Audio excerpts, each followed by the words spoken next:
This video is brought to you by AKS IAS. Now we'll discuss something on writing skills, right?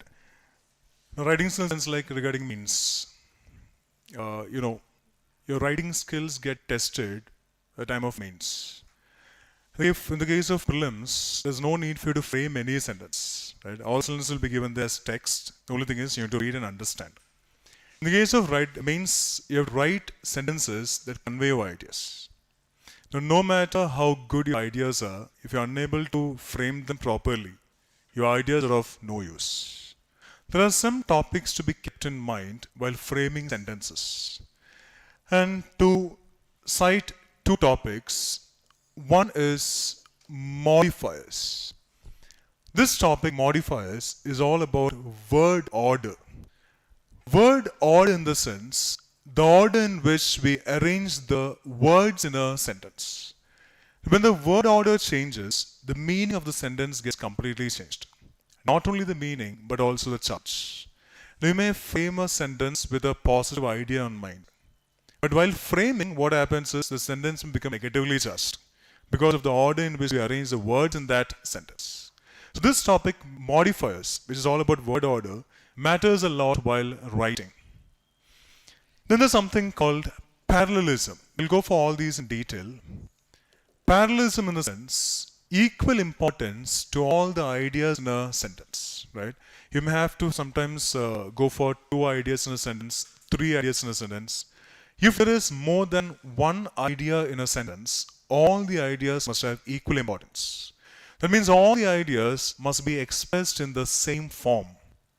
Only if they express the same form, there will be parallelism. So keeping in mind especially these 2 topics will help you make sure that the sentence you frame conveys the idea you have on mind. So that way we can make ideas very clear to the reader. Now here, when you frame sentences, there's nothing like you have to go for some standard words in language and all, right? The only thing is your idea must be very clear to have evaluated. So you can go for simple language. But to frame a sentence, you need to have a good knowledge of the rules of some topics that appear in the grammar part. And you know that. We've gone for all those topics in school life, college life and all. Especially these tenses and all.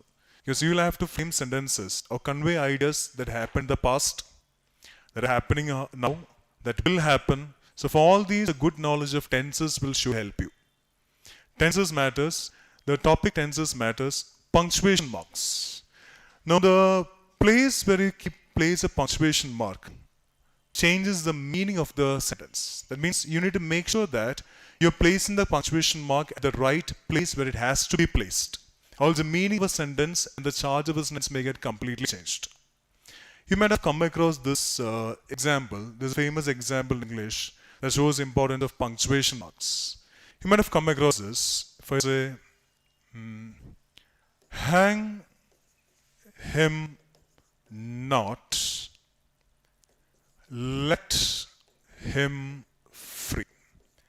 Hang him not, let him free, full stop. Now, a sentence must convey only one meaning, right? I told you we'll frame a sentence with only one idea on mind. So the way you frame the sentence should convey the idea you have on mind. A sentence should never be ambiguous. What do you mean by ambiguity? Confusion, unclear, conveying more than one meaning. A sentence should always convey only one meaning. Hang him not, let him free, full stop. This is a sentence, right? It contains only one punctuation mark, that is a full stop at the end. Now my question is, how many meanings does this sentence convey? 1 or 2? Yes? 2 meanings. One is, hang him, not let him free. That means he should be hanged, he should not be let free. That's one meaning. The other meaning is, hang him not, let him free. It means he should not be hanged, he should be let free. So this sentence conveys 2 meanings, so I can say this sentence is ambiguous. So if I go for such a sentence, the reader will not be able to understand exactly what idea I want to convey. So I can get rid of the ambiguity by using a punctuation mark. Now just imagine, I am the writer and you are the readers. I go for a comma here. A comma is a punctuation mark. Now when you start reading a sentence, right, when you start reading this sentence, should you pause here, here or here? Now we should keep reading until where we find a punctuation mark. Now this particular part is termed as a sense group. A sense group can also be called an idea unit. A sense group is a group of words that make sense. So this is one sense group. This is another sense group. Now the words in a particular sense group must be read at a single stretch and understood. It comes in speed reading skills. The words in a particular sense group must be read at a single stretch and understood. So only if you pause and pause only at the places where you find punctuation marks, you can understand the meaning of a sentence. And all these must be taken care of at the time of mains when you frame sentences of your own. Right? Hang him not, comma, let him free. Now how many meanings does this sentence convey? Only one meaning. Hang him not, let him free means he should not be hanged, he should be let free. It conveys only one meaning. Now this sentence is not ambiguous. The whole sentence now is negatively charged, positively charged. Hang him not, negative, positive. How come hang him is negative? Hang him is negative. Not is also negative. We have two negative terms in this idea. Double negation becomes positive, right? So hang him not is positive. Let him free, negative, positive. Positive. The whole sentence conveys only one meaning. The whole sentence is positively charged. There's no ambiguity. My idea is getting conveyed. Now I'm not changing the words. I'm not changing the order of the words. I just change the position of the punctuation mark from, I go for the same sentence once again.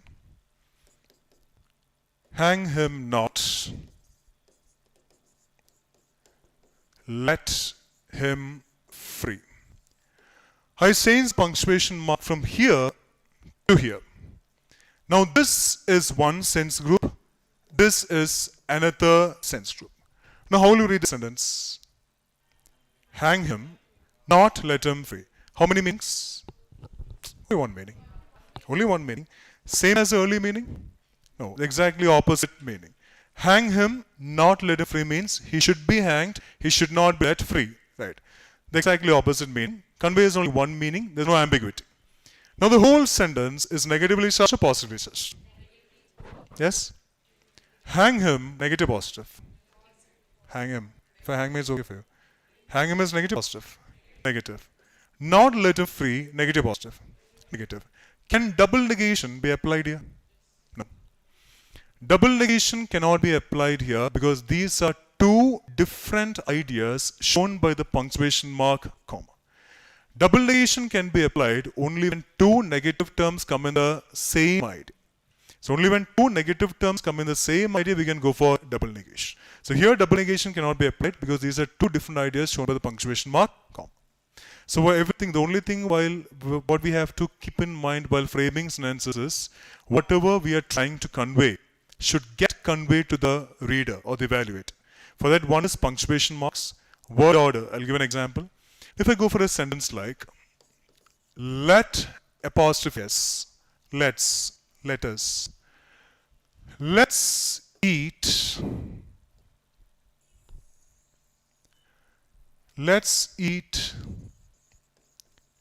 grandpa, full stop. Makes sense or not? Let's eat grandpa. Make sense? How many say it makes sense?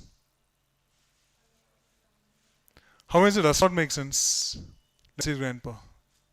Make sense? If you find any difficulty with any sentence, you go for a parallel sentence. I replace grandpa with chicken. Let's eat chicken. Make sense? Let's eat grandpa. Does it mean we are inviting grandpa to eat with us? Yes or no? If you say yes, then let's eat chicken means we are inviting chicken to eat with us. Make sense? Let's eat grandpa does not mean we are inviting grandpa to eat with us. Let's eat grandpa means what? Now, we'll eat grandpa. Do we eat a grandpa? Does not make sense, right? So let's eat grandpa means we shall eat our grandpa. Does not make any sense. Let's eat chicken. Makes sense? Yes, that means we shall eat chicken. Makes sense. Now, I go for a comma here. Let's eat, comma, grandpa. Now this is one sentence group. This is a single word. How will you read this sentence? Let's eat grandpa. Now what does it mean? Now it means we are inviting grandpa to eat with us. Make sense? Yes. Now I replace grandpa with chicken. Let's eat, comma, chicken. What does it mean? That means we're inviting chicken to eat with us. Does not make any sense at all. So all these have to be taken care of while writing. In the case of your prelims examination, nothing has to be written. Everything is in front of us. But in the case of mains, you have 9 papers. You have to frame different sentences, n number of sentences, conveying n number of ideas. So all these things must be kept in mind. Word order. When the word order changes, the meaning of sentence gets completely changed. The charge of the sentence also gets changed. If I go for a sentence like, just tell me whether the sentence I'm framing is negatively charged or positively charged.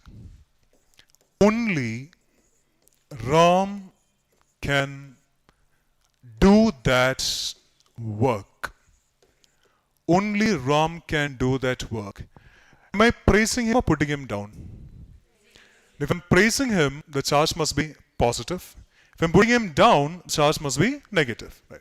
Only Ram can do that work. Praising him or putting him down? Once again, work is negative, positive. Of course, positive. If it has to be a negative work, there must be a negative adjective along with it. Dirty work. Then it becomes negative. The word work by itself is positive. Only Ram can do that work. Praising him or putting him down? Praising him. Only Ram can do that work means Ram is the only person who can do that work. No one else can do that work. I'm praising him, the charge is positive. Now I'm not changing the words. I just change the order of the words and write, Ram can do only that work. Ram can do only that work. Now am I praising or putting him down? No, I'm putting him down. Ram can do only that work means that is the only work he can do. He cannot do any other work. So now I am putting him down, the charge becomes negative. So order in which the words are arranged in sentence also matters a lot. While conveying trying to present our ideas to the reader. If I say, someone comes and tells you, I love you. Right? Someone tells you, I love you. And you love that person back. Right? Someone tells you, I love you. You love that person back. Now in this context, if you love that person back, should you say, I too love you or I love you too? The meaning of TWO here is also, you know that. Right? Both are correct actually. I too love you, grammatically fine. I love you too, grammatically fine. But meanings are different. I'm asking in this context. Someone tells you, I love you. You love that person back. So in this context, if you love that person back, should you say, I too love you, I love you too? How many say, I too love you? I too love you. Sorry? She loves you. You also love her. So in the situation, usually girls say same pinch or something, right? When I say I love you, it's the same pinch. That's okay. But in this situation, you have two options. I too love you, I love you too. How many say I love you too? How is it I too love you? How many won't say anything? Won't say anything. If someone loves you and you love her back, you won't say anything. I love you, I love you too. If I say, I too love you, what does it mean? Sorry? Yeah. The meaning of two is also. I too love you means? What meaning is getting conveyed? Two means also agree. I'm asking what is the meaning getting conveyed through this sentence? I too love you means?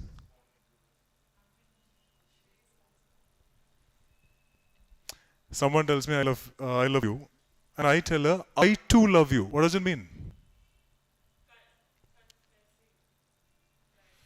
Two means also right. I too love you means somebody else loves you In addition to that, I also love you. Correct. Yes or no? That's what you said. Okay, that's what you said. Simple, right? I too love you means I also love you. The meaning is that somebody else loves you and I also love you. When a girl tells me I love you and if I love her back, should I tell her somebody else love you and I also love you? No. In this situation, I should say I love you too. My friend loves you. My friend loves you. I too love you or I love you too? Here it must be I too love you. It means I also love you. So situations in which we use these tenses will vary depending on the order in which we arrange the words in the sentence. And you need to make sure that the sentence that you frame to convey your ideas must be grammatically correct. Because only if you frame grammatically correct sentences, your ideas will be very clear to the reader. Now, spoken syntax is completely different from written syntax. Now, while speaking, we never think of anything. In fact, nothing. The only thing is that what the speaker says must be understood by the listener. Even if I say a grammatically incorrect sentence, you will be able to understand the meaning of it. That's the only thing that matters while speaking.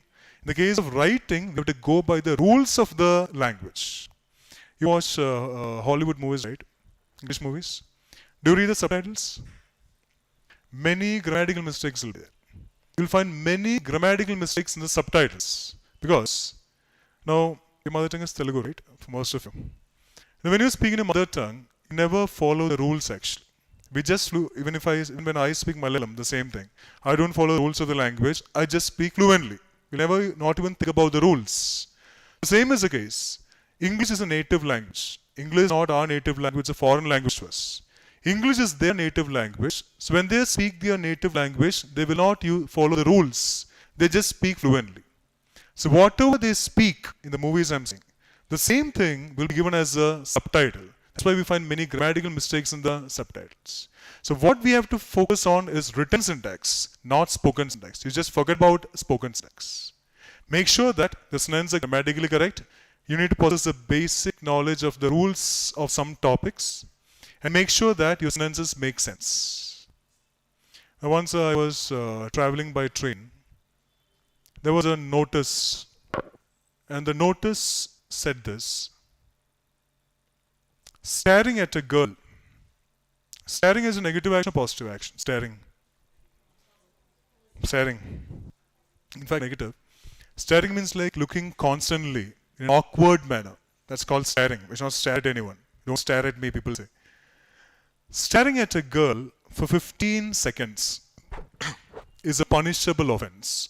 This was a sentence. Staring at a girl for 15 seconds is a punishable offense. This sentence makes sense or not? Yes or no? How many say no? No? Yes? Why no? So what is meaning conveyed?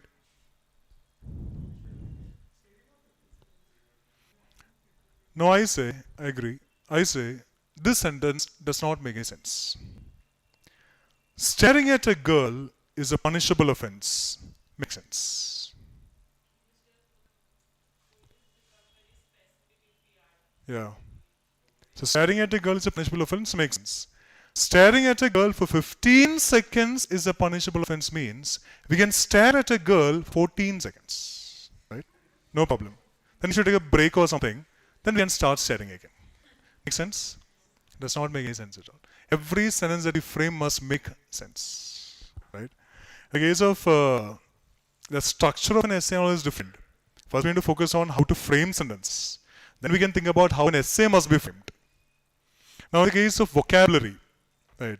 Now there's something called Indian English. Like we Indians have invented many things in English language, which English people don't know actually. And we use every day while speaking, right? It's called Indian English. For example, if I say, mugging up, invention actually, mugging up. Some more examples? Replying back, returning back.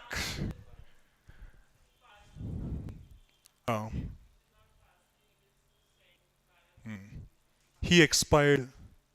A person will not expire actually. There's no expiry date for a person. Right? Cousin, brother.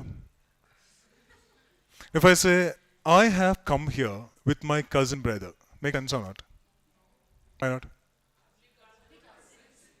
Now there is no usage in English like cousin brother or cousin sister. It's only cousin.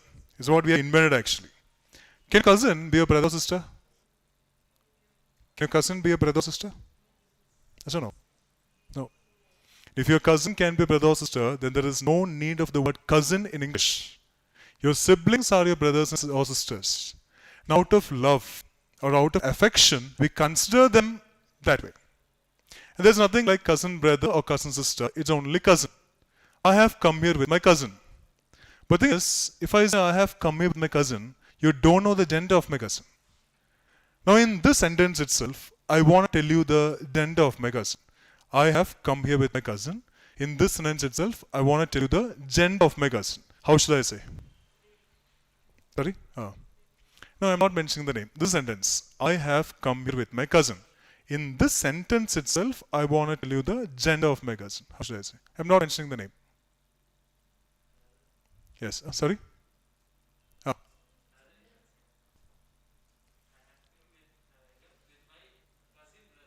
Cousin brother is a wrong usage, right? Then gender?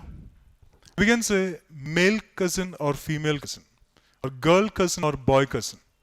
I've come here with my girl cousin, completely fine. I've come here with my boy cousin, completely fine. Now, have you ever used it? I also don't use it actually. We use a correct usage, or we go for the English language, in fact, only when the situation demands. Right? Or else we'll never go for the English language. May I know your good name, correct?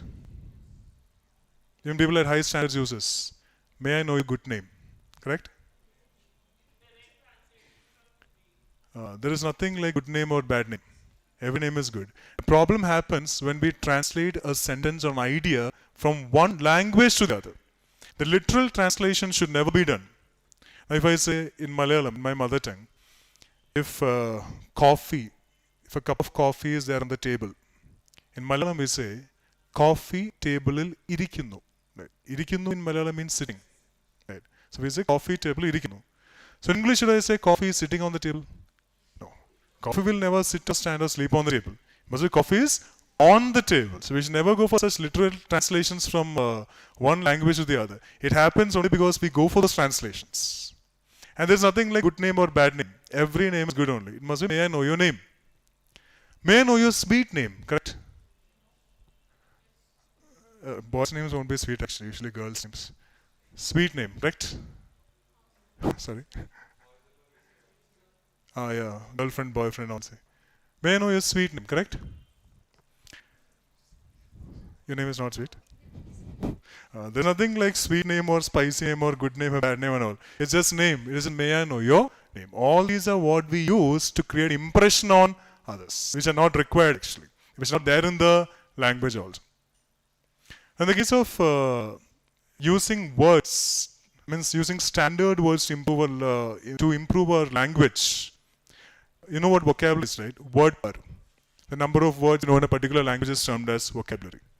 Now, usage of new words will surely add glory to your, add beauty to your essay.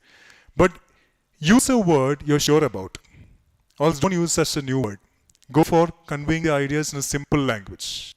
And if you're planning to build a vocabulary, it's always better to start with these three: prefix, suffix, and root. Dividing a word into prefix, suffix, and root will help us get to know the charge of the word and meaning of that word. Like as I told the word, the prefix anti. If I say, when you take a movie, I say, Prabhas is the hero and Rana is the villain. Who can be termed as the protagonist? And who can be termed as the antagonist? One is a negative word, one is a positive word. Protagonist is positive, antagonist is negative. Protagonist becomes a positive word because PRO is a positive prefix, meaning something or someone given utmost importance. Antagonist is a negative word because anti is a negative prefix, telling us that this word is a negatively charged word. So these two words help us identify the charges of these two words. So this is the best way to start building a vocabulary. If I say the word monologue, what do you mean by monologue? Mono means what? Single. Log means what? Log. What do you mean by dialogue? Dialogue is different from conversation. Log means speech, right? Log speech. Dia means what? No. Dia does not mean to. Bi means to. If I say, who can be called a bilingual writer? Bi means two. Lingual refers to languages. So one who can write in two languages can be called a bilingual writer. Trilingual? 3. Multilingual? Many, because multi refers to many. Who can be called a multi-dexterous person? Multi means many. Dexter means what? Task. Who is an ambidextrous person? Bi means two, ambi means both. Now if I can use right with my left hand as well as right hand, I should be termed as an ambidextrous person. Multi-dexterous. Dexter is a root word meaning talents, abilities or skills. So one who's got many talents, many skills, many abilities. A multi-talented person can be called a multi-dexterous person. Log is speech. Dia is across or through, like diagonal. Diagonal means from one end to the other end. Diagram, etc. Dialogue is a speech made by a person. Now, if I say something to you, the statement made by me is my dialogue. If you say something to me, the statement made by you is your dialogue. And when I say something to you, I'm conveying something to you. It's through. The same is the case when you say something to me, you're conveying something to me. It's through. That is dialogue. What is monologue? Mono means single. Log means speech. So what is monologue? It's not single speech. No, that's different. Speech by a single person. If I say I'm delivering a speech, I'm the only person who's speaking, and you are the listeners. And you are being silent listeners. It means I say something to you, you're not saying anything back to me. That is called a monologue. There will be one speaker, the listeners will be there. The only thing is they will be silent listeners. Then what is soliloquy? S-O-L-I-L-O-Q-U-Y. Soliloquy. Solo means what? Single. But in fact, solo means like being alone, without company and all. Isolated, solitude, solitary and all. Log and loci mean the same speech. So solo means single or being alone. Loci means speech. So what is soliloquy? Speech by a single person. Monologue and soliloquy are same or different? Completely different. In the case of monologue, one speaker, listeners will be there, silent listeners. In the case of a soliloquy also there will be one speaker but no listeners. Can you imagine such a situation? One speaker, no listeners. Are we mad? Have you ever gone for a soliloquy in your life? Yes. Anyone who has not gone for a soliloquy? If you have not gone for a soliloquy means you are mad. Because every day we go for a soliloquy. Many situations will be there. Give me one situation. You sing only to yourself. Bathroom singing kind of. If I say tomorrow morning you deliver a speech. Yes.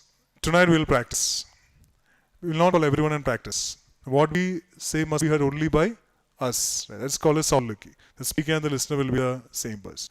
So dividing the words into these three will surely help you while identifying the meanings of words in the case of reading and to build a vocabulary to use some standard words while writing. One of the major flaws that people make while writing is that to convey a positive context, they use some negative words without getting to know the meaning of that word, and it happens vice versa. If I say artful, there are many words in the language that sound positive but may be negative, that sound negative but may be positive. Artful is a negative word or positive word? Okay, one second. Art is a negative word or positive word? Art. Of course, positive. What by art? If I say a person of arts means talents, abilities, skills. So art is of course a positive word, undoubtedly. Artful, artless. Which is negative, which is positive? Artful is positive. Artless is negative. In fact, it's the other way. Artful is negative. Artless is positive. If someone says I'm an artful person, I should not feel happy. Because an artful person is one who plays tricks on others, who cheats others, who deceives others, a cunning person. Whereas an artless person is a very sincere, straightforward, innocent, honest person. So even though artful sounds positive, it is negative. Artless sounds negative, but it is positive. So such words must sometimes confuse us. Heartful, negative, positive. Heartful. Heartless, negative, positive.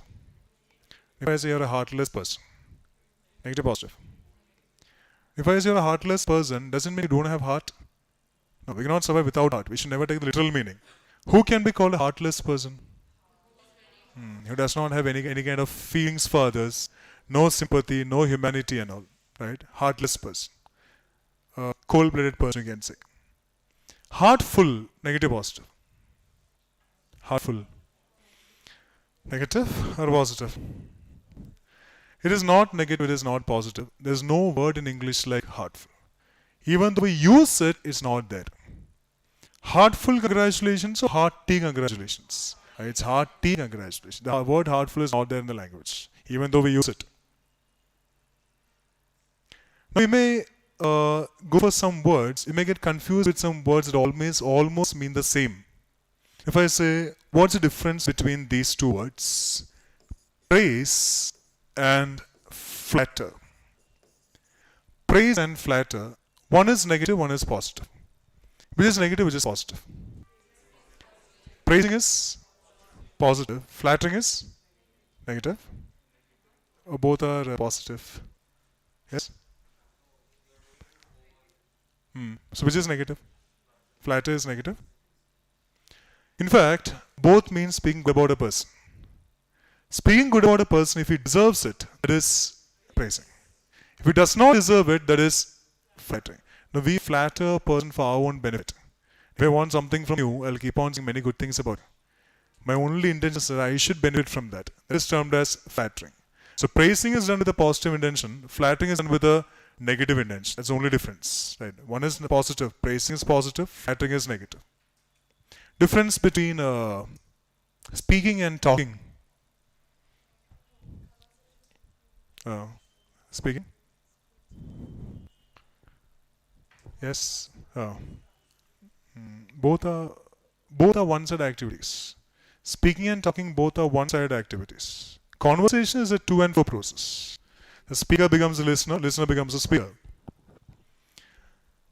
Speaking is something that is done with a purpose. I mean to convey some important piece of information. Talking is something that is done without purpose. Something that is unnecessary at the moment is talking. Now, teachers usually say, stop speaking or stop talking. They never say stop speaking. They always encourage to speak. They always say stop talking because that is unnecessary at the moment. Listening and hearing, difference? Listening is something that is done with concentration. It's an active process. Hearing is like taking through one ear, leaving through the other ear. We always listen to the voices that are pleasant to our ears. And we just hear the noises that are unpleasant to our ears. We listen to music or we hear music? We always listen to music because music is pleasing, pleasant to our ears. We listen to the noise outside or we hear the noise outside? We just hear the noise outside because they are disturbing. You listen to my class or you hear my class? You can hear my class as well. Because when we were in colleges, we never used to listen to classes. We just used to hear classes. It varies from person to person. But the exact usages or the correct usages, we listen to a class or we listen to a lecture. Because a class or a lecture is meant to be listened to and comprehended. That's the correct usage. Difference between complete and finish. Complete and finish. Difference?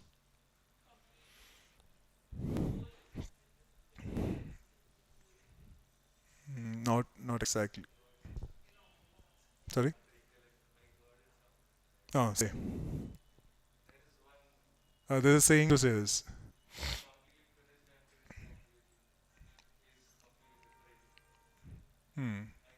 Recollect? Okay. Anyone else? Any difference? What's the difference between complete and finish?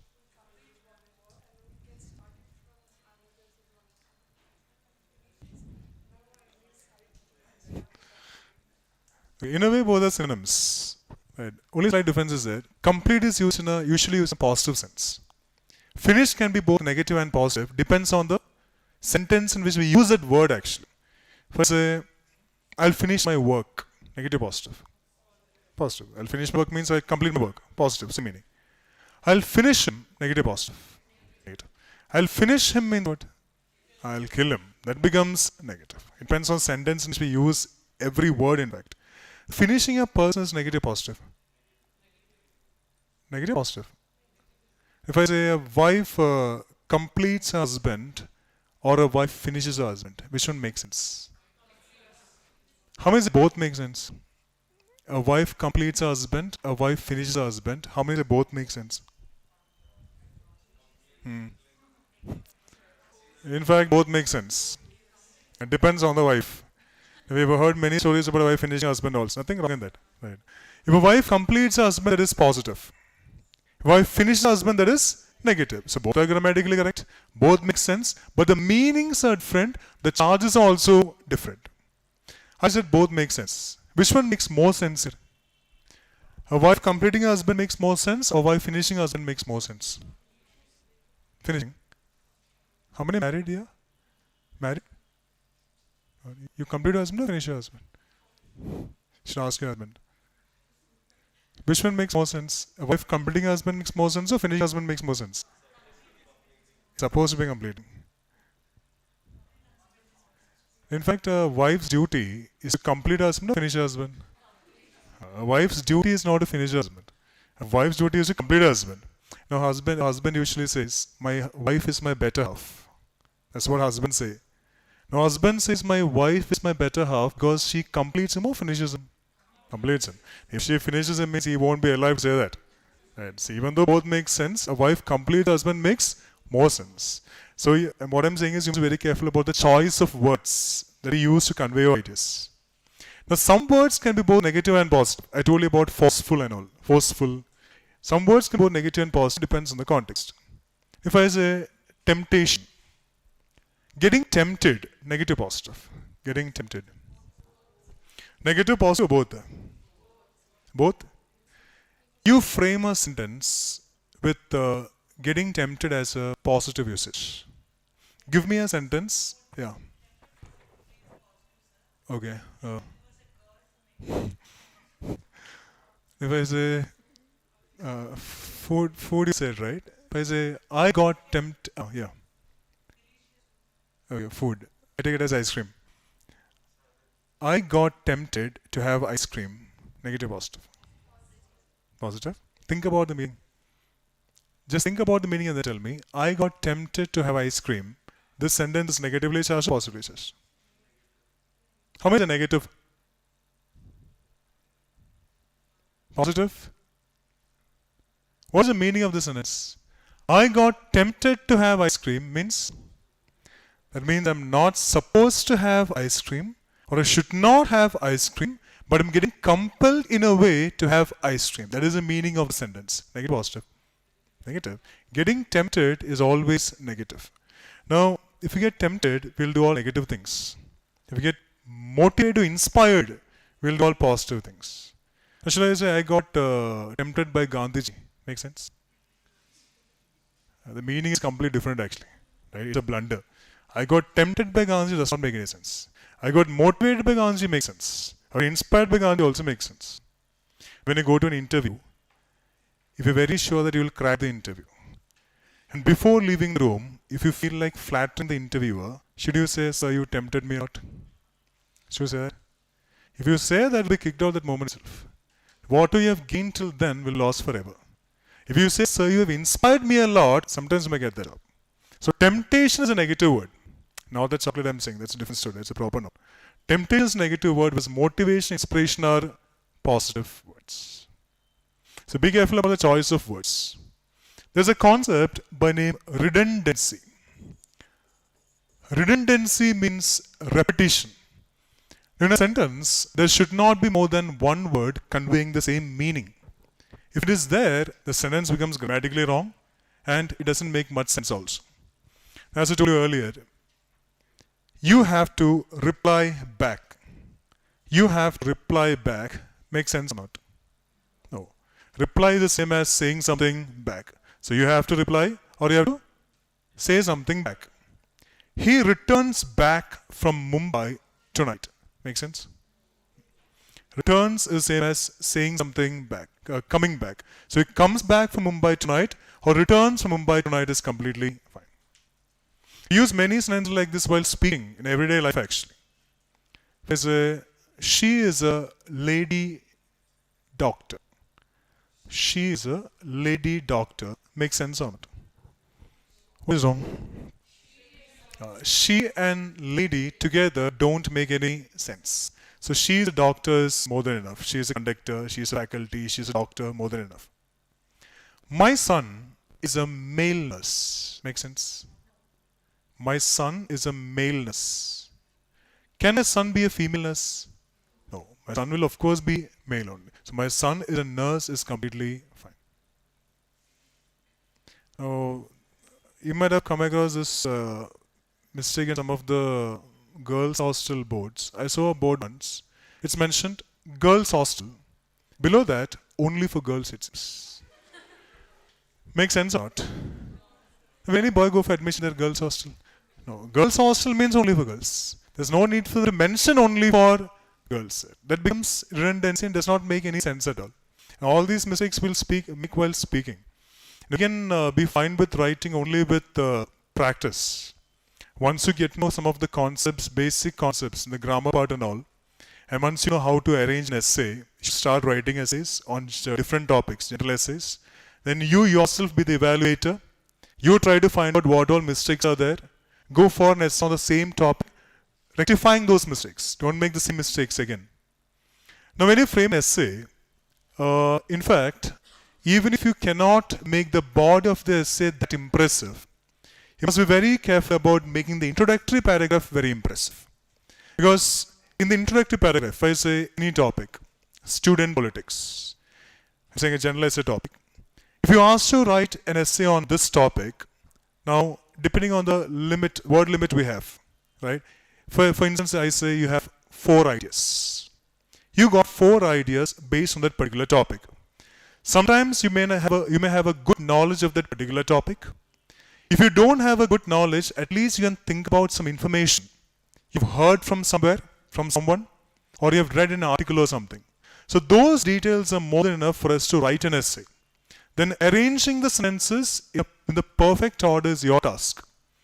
There must be a flow of ideas in every paragraph. Like one sentence, the first sentence must move on to the second, second to the third, third to the fourth, etc. And they must be connected using conjunctions. Sometimes you may have to present 2 supporting ideas, 2 contradicting ideas, sometimes a reason, a result, a conclusion and a reason all. So all these must be connected to each other. These 2 sentences must be connected to each other with the help of some indicators. I told you earlier about indicators, but and all. I'll give you a list of indicators. I'll tell you when to use which indicator. Support, contrast and cause and effect. Now every statement you go for in the essay must be supported by a reason. And it will be really good if you can go for some examples. But make sure never cite any personal examples. Like I had an experience, my friend had an experience, we don't want such examples. In case a question is asking you to find out, is asking you your opinion about a particular topic, then there is nothing wrong in using the pronoun I many times. There is a misconception that in your essay you should not use the pronoun I. Because the usage of the pronoun I, people say, gives an impression to the evaluator that we are being very subjective. What do you mean by being subjective and being objective? One is negative, one is positive. Being subjective is negative, whereas being objective is positive. Being subjective means judging someone or something based only on our personal feelings. That means we are not concerned about what the truth or fact is. We are concerned only about our personal feelings. That is called being subjective. Being objective is outside the mind. It's not based on personal feelings. Judging someone or something based only on what the truth, fact or evidence is, this is termed as being objective. Now a judge A judge will always be subject to objective. Objective. He'll never be subjective. He will never go for a decision based on his personal feelings. He'll go for a decision based only on what he feels is correct based on truth, fact, and evidence. That's called being objective. Now, the usage of I in an essay is okay if the question is asking you asking about your opinion on a particular topic. What you feel about this topic. In such a case, you can go for the pronoun I. Now, to be very frank, the least important word is I. Right?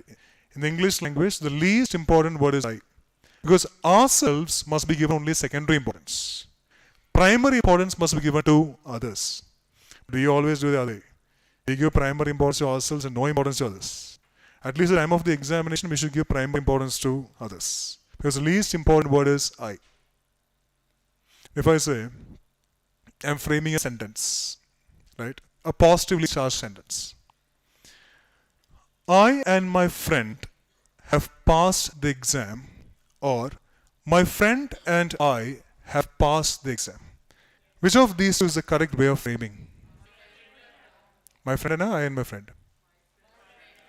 My friend and I have passed the exam. If I say, for instance, my friend is gonna smoke. I'm also gonna smoke. Both of us are gonna smoke.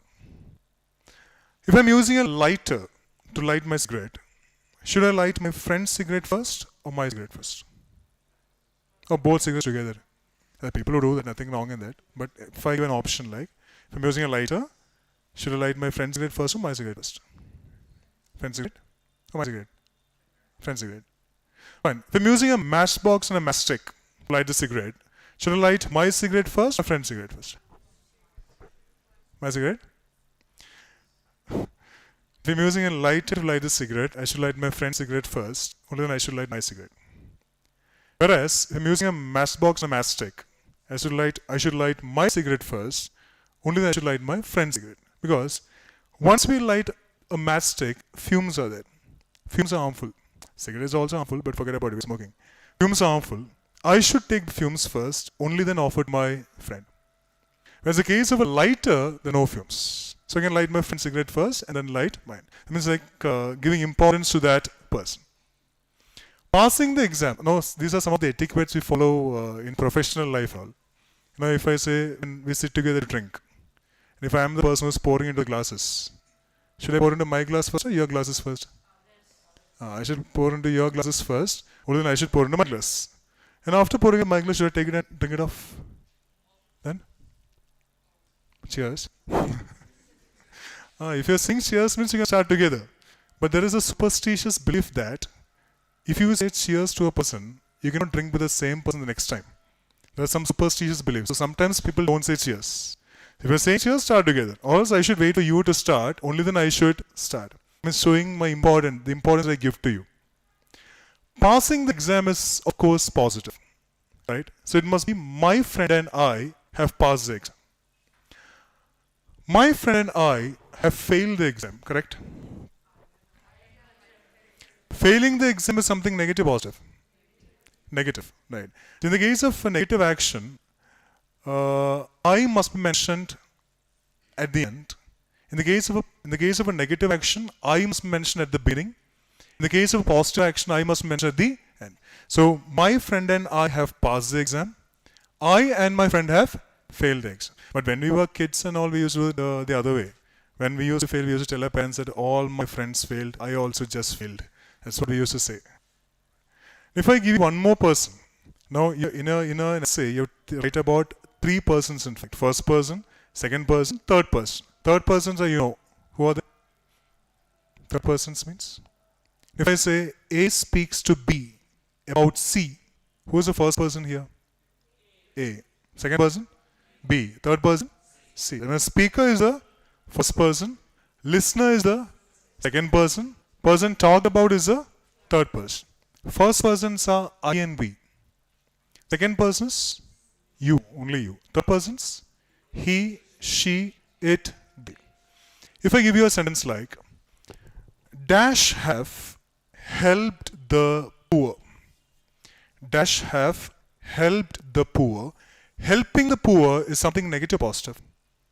Positive. So this is a positive action. I give you three options. Which way you are going to frame the sentence. Dash have helped the poor. I, you, and he. You, he, and I. He, you, and I. Which way? First, second, or third? You is a second person. He, third person. I, first person. The idea I want to convey is we have helped the poor. So dash have helped the poor, positive action. Which of these three? How is the first one?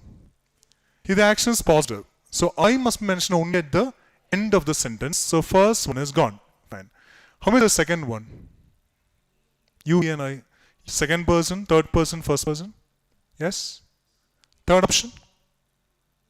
Third one? Now the person who is along with us at the moment is the second person. You are my second person. I am your second person. The person who is along with us at the moment is the second person. That person must be given primary importance. Then the third person. And least importance to the first person. So if you are framing a positively charged sentence using the first person, the second person, and third person, the order that need to be followed is 2, 3, 1. The second person, the third person, the first person. Fine. Now I give you for another sentence. Dash have killed them. Dash have killed them. Negative action or positive action? Killing them is, of course, negative. Right? The options I give for this sentence are I, you, and he. I, he, and you. It is a negative action, so anyway, I must mention at the beginning. Right? How many is the first option? I, you, and he. Second option? I, he, and you. Anyone saying the first option? No. Second option. Now this is a common characteristic of human beings actually. Now when you and I meet, when both of us meet, when you and I meet, I will not speak bad about you. You will not speak bad about me. Both of us together will speak bad about someone who is not here. That's a common characteristic of each of human beings. That common characteristic should not be taken out at the time of an examination while framing something. If we have done something wrong, first I should blame myself. Then I should blame you. Only then I should blame a person who is not here. First blame myself, then blame you. Only then I should blame a person who is not here. So if it is a negative action, the order that needs to be followed is 1, 2, and 3. These are some of the mistakes that we make while framing sentences. Now all these we'll discuss, like how to frame sentences and all. And as I told you, in the case of an essay, the most important paragraph is the introductory paragraph. If you have 4 ideas related to that particular topic, the topic at hand, you have to mention all the 4 ideas in the introductory paragraph itself. Don't describe. The description comes in the body of the essay. We need to just mention those 4 points in the introductory paragraph itself. That means the reader or evaluator must come to know what all ideas we have related to that particular topic from the introductory paragraph itself. If the question is asking for your opinion, state your opinion first and then mention those 4 points. In the body of the essay, though the 4 points mentioned in the introductory paragraph must be described. And one paragraph should deal only with one idea. And that idea must be mentioned in the first sentence of that paragraph itself. Means when the reader moves on to the body of the essay, when he comes to a paragraph, from the first sentence of the paragraph itself, he should get to know which idea you are describing in that paragraph. And one more thing is that when you go for same idea in that particular paragraph, first sentence, don't use the same words you used in the introductory paragraph. One idea can be conveyed in different ways using different words. So mention the same idea in the first sentence of that paragraph. Whatever details you have related to that idea, mention in that paragraph itself with specific reasons and examples. The second paragraph in the body must deal with the second idea mentioned in the introductory paragraph. The third paragraph must deal with the third idea mentioned in the introductory paragraph. The fourth paragraph, the same thing, the fourth idea in the introductory paragraph. Then comes the concluding paragraph. The concluding paragraph is just to cherish the memories of the reader regarding the main points you have gone for in the introductory paragraph.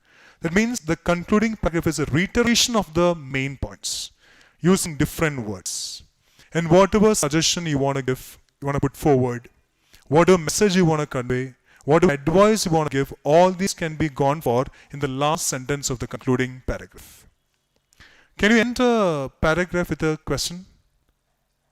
Can you end a paragraph with an interrogative sentence? Can a paragraph begin with a question? Interrogative sentence. Can a paragraph begin with a question? Yes.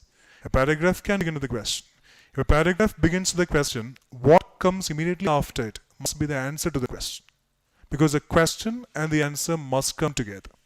You can start a paragraph with a question, but make sure that you yourself give the answer to that question immediately after the question. Can a paragraph end with a question? Yes or no? The paragraph can end with a question. If a paragraph ends with a question, who has to answer the question? The readers have to answer the question. Now, when you write something, you are the author there, you're the writer there. The writer can pose a question to the readers, and the writer expects an answer from the readers. In the case of examination, if you want, you can end your essay with a question mark. But the thing is, make sure that you yourself have answered the same question somewhere in the paragraph. And you're just reminding the reader about the same thing. That means the reader knows that the answer is already got by you. Only thing is, the writer wants the reader to think about that once again. The paragraph can end with a question, there's nothing wrong in that. This is the way you have to frame an essay, in fact. So sessions on writing skills, we'll go for these topics in detail first. We'll think about framing grammatically correct sentences. We'll go for some sample essays. We'll evaluate every essay.